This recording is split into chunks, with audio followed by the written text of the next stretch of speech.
अगर किसी को नसीब हो तो एक अकेली कल्पना 1 मिलियन यथार्थों को पूरी तरह से परिवर्तित कर सकती है। ली अध्ययन कर रहे थे। घर में प्रवेश करने के बाद मेरे चाचा और मेरे पिता जानवरों को देखने के लिए तहखाने की ओर चले गए और मेरी मां भूतल पर पियानो के पास चली गईं। वह इसे खेल रही थी, तभी उसे महसूस हुआ कि उसकी टखनों पर कोई चीज चुभ रही है। उसने सोचा कि एक बिल्ली तहखाने से निकलकर उसके पास से चली गई होगी।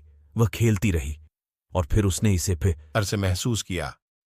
उसने पियानो के नीचे देखा और कुछ नहीं देखा।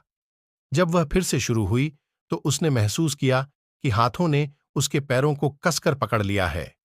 वह तहखाने के दरवाजे की ओर भागी, मेरे चाचा और पिता को बुलाया और उनका इंतजार करने लगी। वापस बाहर मेरे चाचा बता सके कि मेरी मां घबरा गई थी और पूछा कि क्या गलत था। उसने उसे बताया कि क्या हुआ था और वह सफेद हो गया। उसने बताया कि जो बेटी मर गई है वह अपने पिता के साथ खेल खेलती थी। जब वह पियानो बजाता था तो वह नीचे रेंगती थी, उसके टखनों को पकड़ती थी और उसके पैरों को पैडल पर ऊपर नीचे दबाती थी। यदि डरावनी कहानी आपको रोमांचित लगी तो कृपया करके लाइक करें और कमेंट करेंगे। बताएं कि ये रियल कहानी कैसी लगी।